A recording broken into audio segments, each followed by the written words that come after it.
Rebecca. And I'm Jeannie. And we're here for another chat on the couch. Different couch? Different chat, same us. So one of the things we thought we might talk about today is the concept of what it means to be blocked. We've been having just a little mini chat before we started, and the conversations the last few days for me in particular have been around people still engaging with the belief that they can block themselves. And I think we're at a really amazing point of where we can really go. What do we really want to believe about the magnificence that we are? It's interesting because when we talk about being blocked, it usually comes in a situation where people are, particularly with the kind of work that I do, are coming to see me and saying, well, you know, I'm not progressing, I'm not moving forward, there's not any movement going on in my life.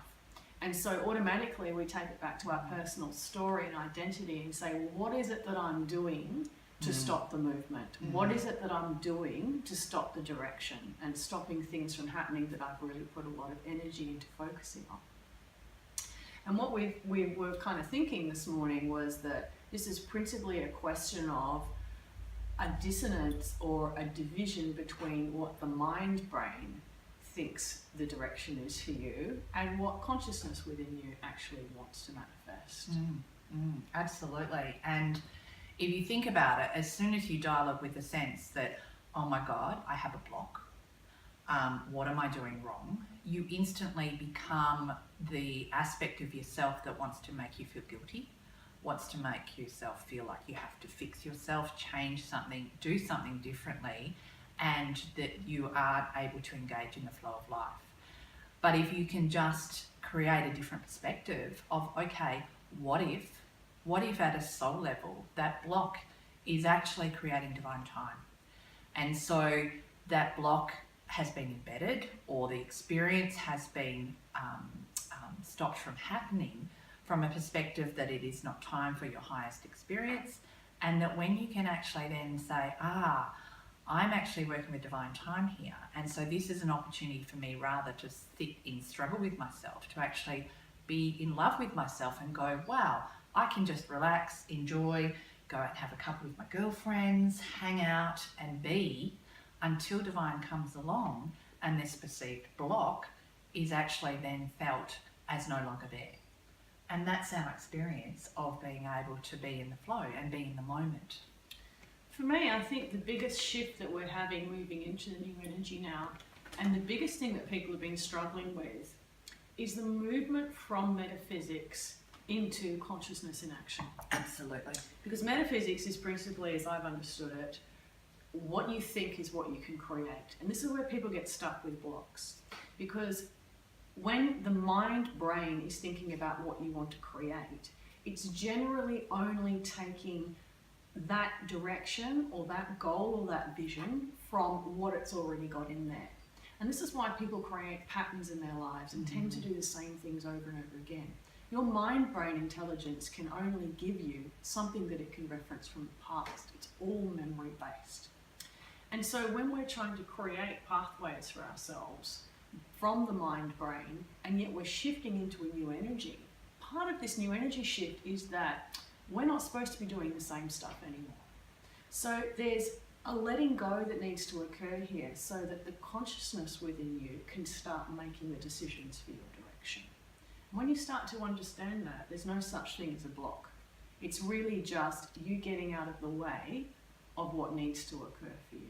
Absolutely, absolutely. And that's when synchronicity comes into play, because you are just in the moment, acknowledging that if what you perceive isn't happening, then at the moment that's not the experience you're meant to be having.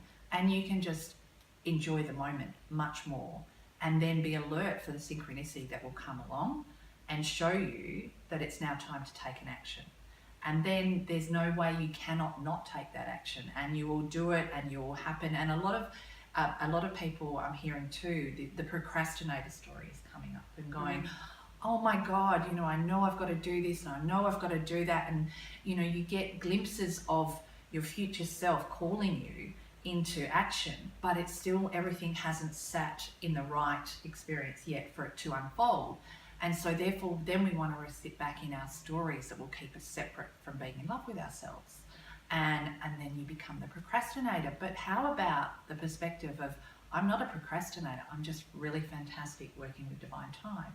And so when that period comes where I need to take action, I do it, and it happens with grace and ease. And I'm sure if all of you sit back and really look at your lives, you can reference points, different times when you know there's no way that you could not have taken that experience.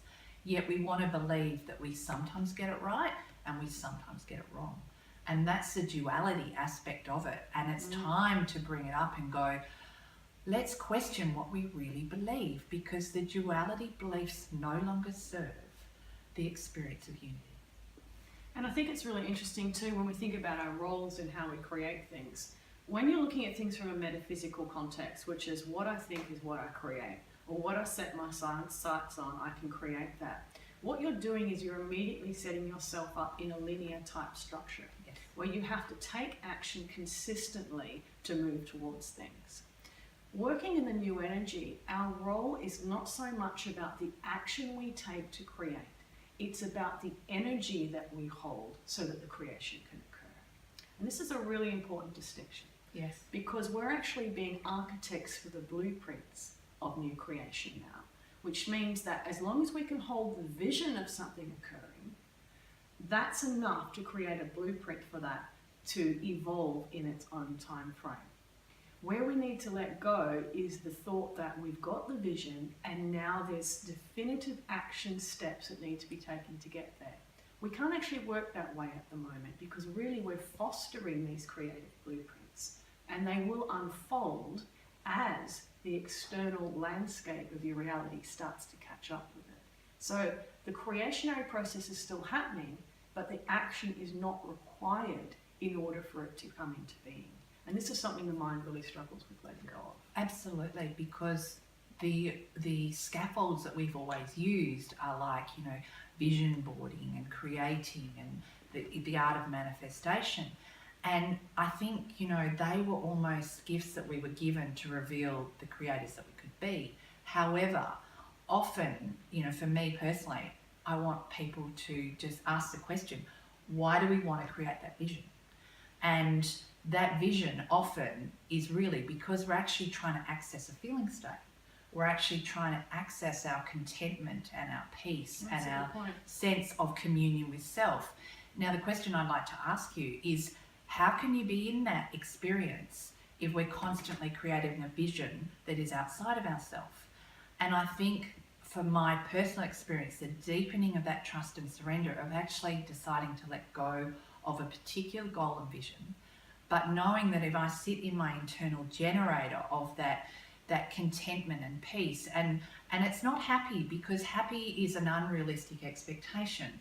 This because we've the positive thinking and the happiness has led us to believe that if we're not experiencing happiness, then there's something wrong. However, the challenges and the struggle and the pain are often the revealers of the parts of ourselves that we have really disowned, deserving love. And it's gathering in all those aspects. It's bringing them into the internal and sitting in that place of beingness, allowing the actions to arrive through synchronicity, and then we take the steps, then we action. And we stay in that place of the acceptance and the trust and the surrender. And if something is feeling out of that experience, it's an opportunity to ask, okay, what do I believe about this? What is the opportunity here to change my perspective so I can look at this through the eyes of love rather than the eyes of fear, that there's something I'm doing wrong or having this experience that I shouldn't be having, and bring it back to, what have I brought this experience for, rather than why is this happening to me? I tend to look at things like that in terms of, rather than what are the actions I need to take, what is it that I'm witnessing? Absolutely. And what is it that I am being privy to? What am I watching unfold? And I think when you shift the focus from being the doer to the witnesser, it's so much more enjoyable. Yeah. Because you're taking the pressure off yourself, but you're also watching the magnificence of something unfold in its own time. Sure. And that's about letting go of control. Oh, hugely. And you know, and it's the idea of what is control. You know, what if control is actually the perfection of the whole experience of duality?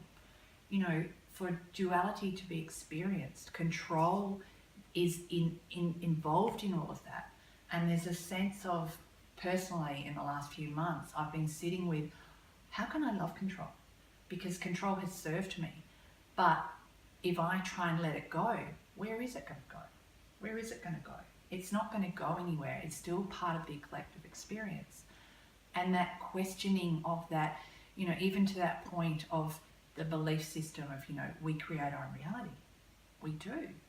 But I think previously, I used to believe that my mind was that, so I had to monitor my thoughts and I had to, you know, remind people about, oh, you know, be careful what you say. But really, if you really sit with that and go, what does it really mean? At the moment, my belief around that is that it's actually my divinity that is creating my experience.